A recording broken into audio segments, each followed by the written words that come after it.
Tell everybody your name and where you're from. I am Bone, acronym. It means the birth of never ending. Born and raised in Compton, California. Compton stand up one time. Your family had roots on the East Coast, right? Yes, sir. Explain that. So both sides of the family, mom and dad, were both born and raised in Pittsburgh, Pennsylvania. And actually, ironically, they met out here in Compton. And that's where I was conceived. Tell everyone where in Compton you grew up. So I grew up on the east side of Compton, off of Long Beach and Alondra. What schools in Compton did you attend?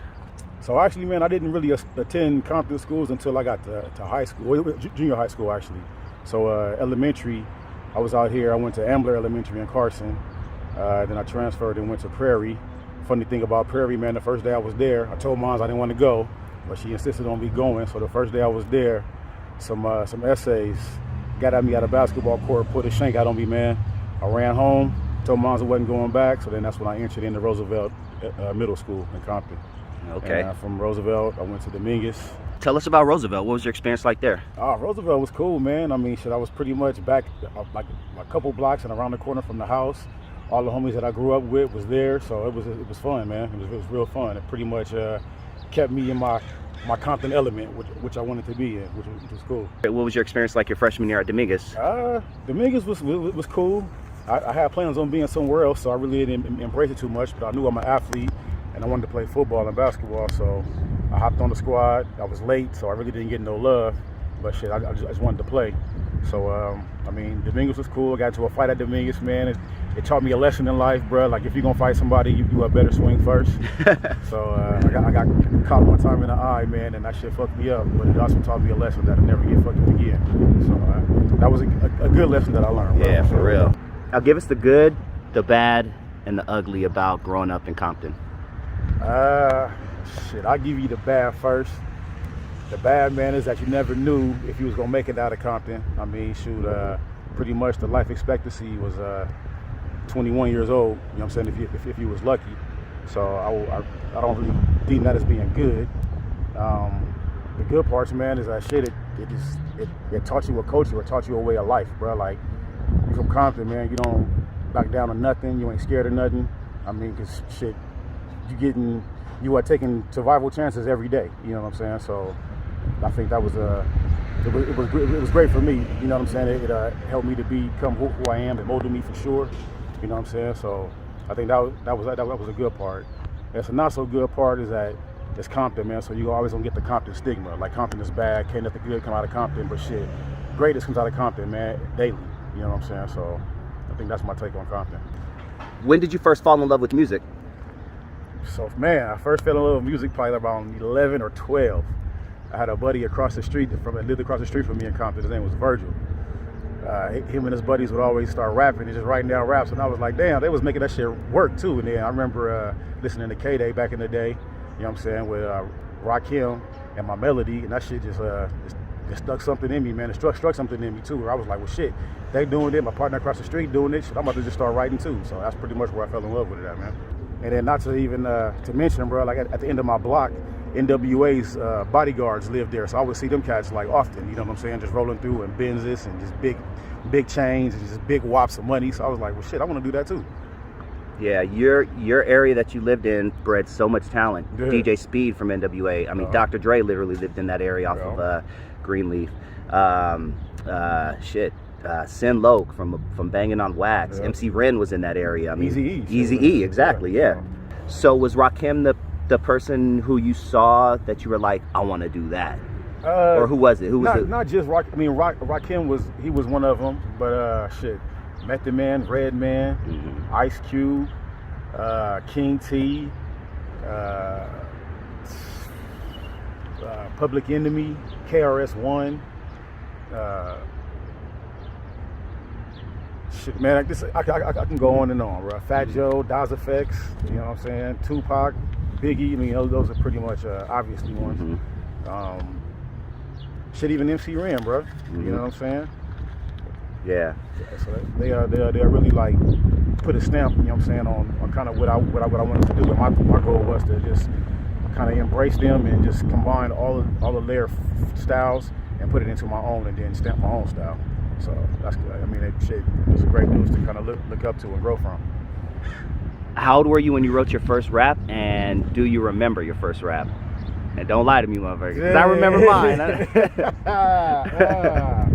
Man, shit, I think I was like 12 when I wrote my first raps. Man, let me see if you can remember. I would love to catch a few bars. Thousands of rhymes ago. I know, dog. All right, I'll share mine with you from what I remember. Because I went by MC Blackout. Okay. So it was blackout, not white out. Step up to me, I'm gonna knock your ass out. When I'm on stage, I make the girlies scream and shout. Something, without a doubt. Some shit like that. Damn, man. If you don't remember, it's all good, man. We'll come. Yeah, we maybe come back. All right, cool. I'm gonna get that shit out of you. I'm gonna get it out of you. Sure. All right, then you transferred to Downey. Yeah. That's where you and I met in 93, I believe, 93, 94, one of those years. 93? Yeah, 93. What were your first initial thoughts of Downey? Because I know when I moved there from Bell Gardens, I thought I moved to Beverly Hills. Bruh, for me, it was just white. Yeah, I mean, I've been around some spots, but not in some spots where it's just like white. You know what I'm saying? Like everybody white, damn near. So that was like a culture shock for me. I mean, it was cool because I mean, I'm all about embracing change, bro. You know what I'm saying? So I think that was the initial thing. And then, two, it was just like, let me find my way in Downey. You know what I'm saying? Let me see who I need to link up with and click up with. And clicked up with the SPGs, you know what I'm saying? And shit, from there, man, it was good. I mean, we built our own bond, had our own clique. And shit, pretty much ran the school, even though we were the ones that was probably in the minority. You know what I'm saying? But we made our presence felt, bro. Cafeteria crew. Yes, sir. Couldn't nobody walk through there if they wasn't not welcome. You're a father? Yes, sir. Of 3. 3 kids. How old are they? The youngest one is 8. Middle one is 17. The oldest one just turned 22. Blessed. That's a blessing, man. Yes, sir. You are not only a father, but you're a young father. Yeah, you man. and I had kids within like a year and a half. Back when we were, in our early 20s. Yeah. What was the hardest thing about being a young father looking back? I would say, man, you just compromising and sacrificing, man. Like all the stuff that you wanted to do that your homies was doing, you couldn't do because you got a little baby back there, you know what I'm saying, that's dependent on you, you know what I'm saying, to provide. So, not to say that it was hard, but it was hard to cut off, especially when you just like into doing what you want to do whenever you want to do it, and now that comes to a halt. Yeah. So, yeah, I think that's the hardest thing. The hardest and probably the most rewarding thing, too. Because, I mean, it is a sacrifice and it is a struggle, too. But once you overcome them struggles and sacrifices, man, and you look at the other side and what you have created, that shit is just beautiful. So. Yeah. Right now, there's this young man going through what you were going through 22, 23 years ago. Just found out you're going to be a father, a lot of feelings, a lot of emotions, a lot of uncertainties. What advice would you give to that young man? Fuck the clubs, bruh. Fuck social media. Dig deep, 10 toes down to the ground, and get your hustle on, bruh, and just be a provider. Because your kids will thank you tenfold later on. And even if they don't, man, you'll thank yourself for being able to step up and do that. Yeah, man. Have you ever had any near-death experiences? Yeah, bro, a few of them, a couple of them actually. Okay, I'm aware of a few of them, but talk to us about the time that you almost lost your life in a car because of someone else's doings. What led up to that, and without naming any specific names or sets or anything. Well, shit, it was the homeboys' arrival day, so we all about like I would say 4 of us smashed out to a club. Actually, more than 4, but it was 4 in this particular car. And we pre-gaming, getting right for the club. It was in downtown LA. We get there, and just so happened, each of the homies had on a specific like shade of color that I guess and it was by coincidence actually too. So we in there, we getting looks, but we ain't paying no mind. We just in there grooving, trying to get our party on. And then one of the homies claimed a hood that he really wasn't from, bruh, and that caused some negative vibes. But still, we in there clubbing, doing our thing, so we not really tripping. So long story short, the night is done, so we out there just seeing what the next movement is, trying to see where the after parties and stuff is at. We get a key to one, we hop in the car, we get a Hennessy bottle thrown at the car, shattered and everything, and nobody like got heat with him at the time, so we just like, you know what, it's time to roll. So we hop on the freeway, 110. And this is how I know it's a higher being, man, because something just told me, a voice just told me, like, put your head down now. And as soon as I put my head down, somebody shot through the window, actually where my head would have been. And the bullet penetrated the window. It ended up sticking in the driver's side, the driver's panel, door panel, actually at the top. And so I know it's a higher being out there, man, because if I didn't trust that voice and put my head down, you know what I'm saying, my head would have been gone. And even though I put my head down, I still heard like ringing in my ears, like as if I did get shot, you know. So I'm checking myself for blood and stuff like that. And then, you know, luckily it wasn't no blood. And that's when I look up and see that, like, the bullet, like, stuck lodged in the door panel and stuff. So it easily could have hit the driver, and we could have had the same worst outcome. And the actual driver was the homie whose arrival day it was. It was crazy too, bro, because my oldest son was on his way, but the younger two weren't even a factor. Like, they would have never been born if I wouldn't have trusted that voice. Wow, man. Yeah, that's crazy. Were you with Smooth and a couple of other homies? I think they were kicking it in front of Smooth's house. Yeah. And then, like, your arm got. Were you the one that arm got rolled up on, or was that Camille? That was Camille. Okay. You guys were chilling in front, and some dudes just started shooting, right? Thinking you were. Yeah. What happened that night that you remember? Shoot, I just remember we was chilling in front of the house, talking to some of the homegirls, and man, just bullets just started ringing. It's y'all niggas do what they do, niggas ducked and ran. But I think one of the girls in the car panicked and rolled the window up, so the homie Smooth, his arm was stuck in the window. So luckily, man, them fools didn't have get aim, because he could have easily got picked off. It was like a deer stuck in headlights, bro. So that was crazy. I didn't even think about that one. That was crazy too, because I was pretty close.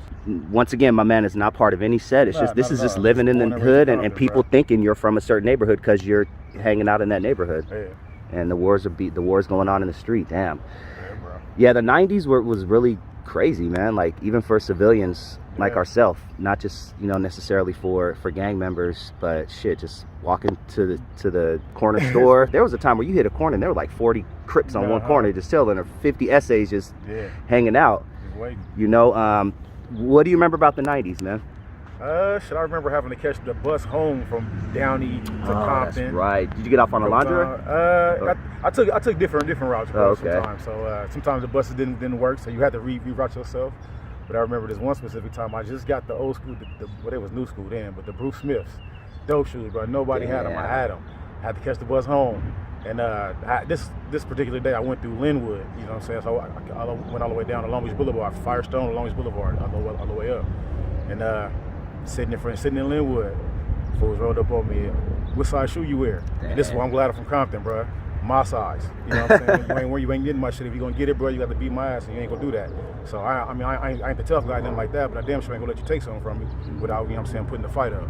But it was twice that day, bro. Then I get to my own neighborhood, and fool hit me up. Hey, what size you wear, little homie? My size. You know what I'm saying? So it was crazy. The '90s was crazy. You were on the RTD. We called it the Rough, Tough, and Dangerous. Rough, Tough, and Dangerous. When you're on the RTD, you're going through several hoods. So whoever gets on that bus, you never know where they're from. They don't know where you're from. So it was crazy, man. But it birthed some great hip hop in 1992.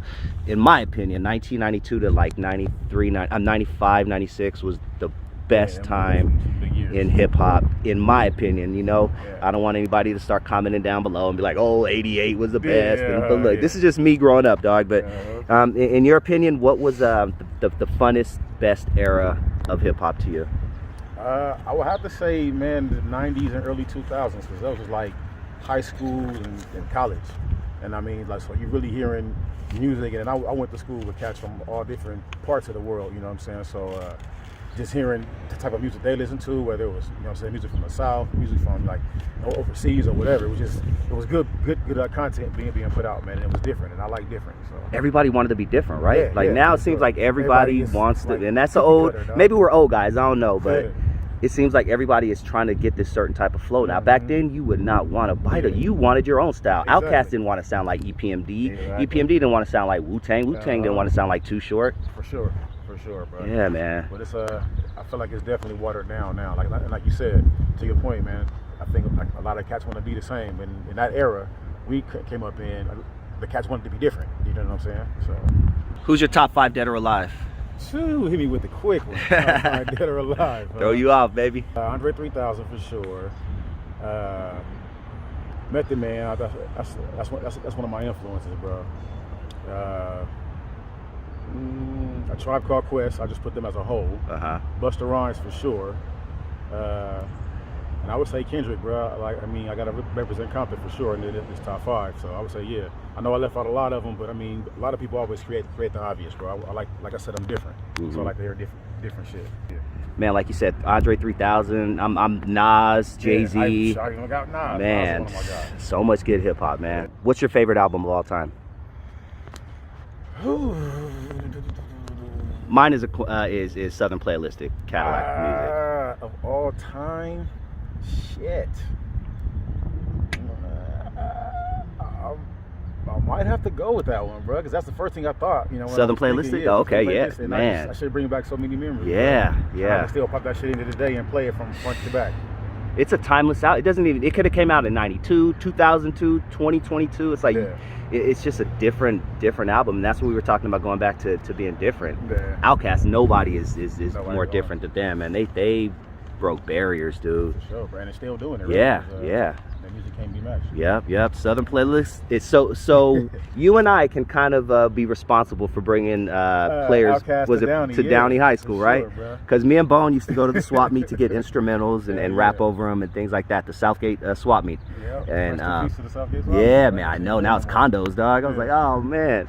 But we would go there and I always wanted to get like instrumentals that nobody, you know what I'm saying, knew of. Because then they would think that it was possibly our song. Exactly. That's exactly what we did. So people would, oh, that's your shit. Yeah, man, yeah. So this dude, the Asian dude behind the thing would always let us, you know, hey, can you put that in real quick? And let us hear 15 seconds. All right, cool, I'll take that one. Good times. And that's how we came across Outkast. And me and Bone performed our version of, was it Players Ball? Players Ball, yeah. That I accidentally recorded over my VCR. To this day, fucking hurts me. Man. Yeah, bro, because that was a nice one, bro. Man. And we rocked that show for sure. We did, dude. Growing up in the hood, what, in your opinion, is the #1 problem in the hood? The #1 problem to me, man, is lack of unity. Like, it's crazy because everybody, and I'll just use Compton as an example. It's a poverty-stricken city, but everybody's so divided, and it's like crabs in a barrel, man. As soon as somebody gets to the top, they want to make sure you come down and be in the mediocrity with them. And I'm not saying this like to demean anybody. This is how I see it. But I think if they were to unite and just all come together, shit, Compton could be the next Beverly Hills, bro, easily. You know what I'm saying? But Compton at one time was prosperous. 95% black business owners. Yeah, and for sure, bro. So I mean, I think trying to get back to that, just being equal with each other, not equal, but obviously being equal, but being united and helping each other out. I think Compton can actually benefit from that, like, majorly. What are some steps that we can take to get towards unity? Trust, man. Trust is the first one I would say, because if you trust somebody, you ain't got to be worried about if they're gonna try to get you or not. You know what I'm saying? Or try to one up you. Yeah. You know, or stab you in the back or something like that. So I would say starting out with trust, man. And what that looks like, I mean, we would have to sit down and start like brainstorming things. You know what I'm saying? For whatever works for each individual cultures. You know what I'm saying? The culture as a whole, the city as a whole. But I mean, if you can't trust nobody, you ain't getting nowhere. If you had a magic wand and could change one thing, not just in the hood but in the world, what would you change? Let's keep it. I like keeping it centralized in this. Let's go in the country. If you could change one thing in the country, what would you change? The hate. The hate. Yeah. Because I think with hate is like a big umbrella, and there's so many things up under hate and under the umbrella that will, if it was eliminated, I think it would make life better for everybody. Yeah. So I think it's too much hate going on, man. Yeah. And it's like hate for like ridiculous reasons. Like you hating on somebody because they got a better car than you, but you don't know if they live in their car or not. All you see is what you see. You know what I'm saying? You don't know the backstory. So I think hate would probably be the one thing if I can just yeah. The hate to be good. I like that.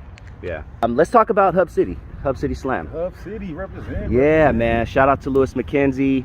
Yeah. He was once Kim. also, and Kim. He was Rest also in like a peace. father figure. Rest in peace to James. Yeah, rest in peace to Mr. Mr. Francois, man. Oh, man. So, Bone and I, we were groomed. Stephanie, bro. Stephanie, dog, man. Not to Such a cut you off beautiful like that, voice. but Nah, yeah. nah.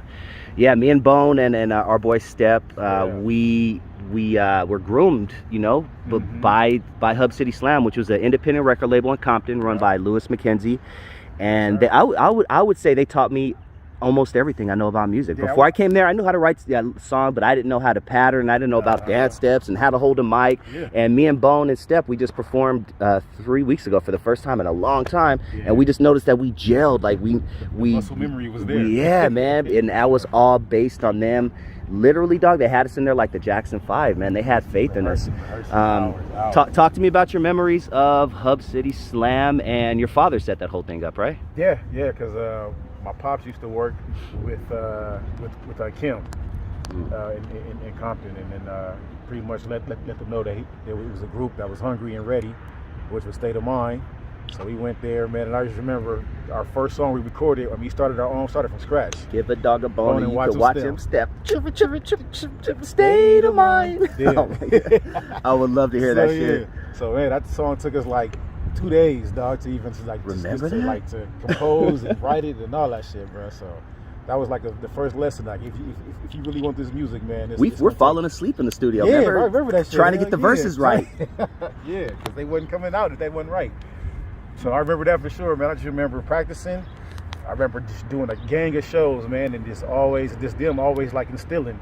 You gotta like make sure that you get eye contact with the crowd. You can't muffle the mic, and it's crazy because I see so many MCs today. I watch a performance, muffling it like this, dog. You gotta no homo holding at the bass. Yeah.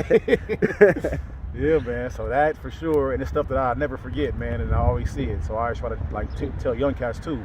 But I mean, a lot of them think it's hate. It ain't no hate, man. I'm just trying to help you to step your game up. I remember doing shows at the Roxy. I remember all the showcases and stuff. Man. We would go sit in and learn the business side of, you know what I'm saying, making the music and, you know what I'm saying, the royalties and all the shit like that, man. And yeah, it's a lot, bro. I remember shit, just making the music, sitting there while Lou's like playing music live and shit, man, and then putting it in the system. Yeah, no diss to Ice-T, but how many times do we hear his freestyle? Yeah. Random shows. A lot, hey, I got this freestyle on deck. I want to try for y'all tonight for the first time ever. By the third night, me and Bone were like, man, we know this whole shit by ourselves. Shout out to Ice-T though. Yeah, the House of Blues, man. We rocked a bunch of shows, huh? A bunch of festivals. Yeah. Man. Good times. I would say the two that they kept us out of a lot of trouble, man. Like, yeah, for sure. Because if we weren't in the studio, we would probably be hanging out even with girls and getting shot at and dumb random shit like that. Yeah, because we was packaging our own. We were what do you call it? Shrink wrapping shit. Yeah, all that shit. Man, putting the fucking shit on the tapes and all that, bro. Yeah. That's probably dating us right there, but fuck it. I mean, those it's are all good. Great lessons, bro. So when you sit down to write, what inspires you? You know what, man? As I get older now, it takes more, I would say, to give me the right stuff. Like I'm not like easily influenced. Like, oh, cool, let me write this down real quick, because I've done that for decades now. So I mean, sometimes, man, it just take a little head trip. You know what I'm saying? Whether it's on the little shroomies or it's on some nice clone guy herbs, and just sit there, man. I need like the ambiance got to be right. I gotta have the crazy lights. I gotta have, you know what I'm saying, the music going, you know what I'm saying, and then sometimes them ideas just come like that. What's next for the birth of Never Ending? State of Mind right now, bro. We got a new EP. Trying to drop an EP every 3 months. I'm still in the band called Special Blend. It's like a reggae fusion band, doing shows, live music, which I want to eventually put on a big show where State of Mind and Special Blend can come into one and make something major of that. So any like solo projects that either of us have going on, we can also just get our stuff off on then, and then at the end of the day, just come up in a big ass group. And I know, speaking for myself and speaking for State of Mind too, I know we would love nothing more than to rock in front of a live band. Hell yeah, you know so I want to put that together. That'd be sick. Hell yeah. Where can everybody find you? You can find me at The Birth, THABIRTH, on Instagram. That's pretty much where I'm at, man. I mean, that's where I would prefer you to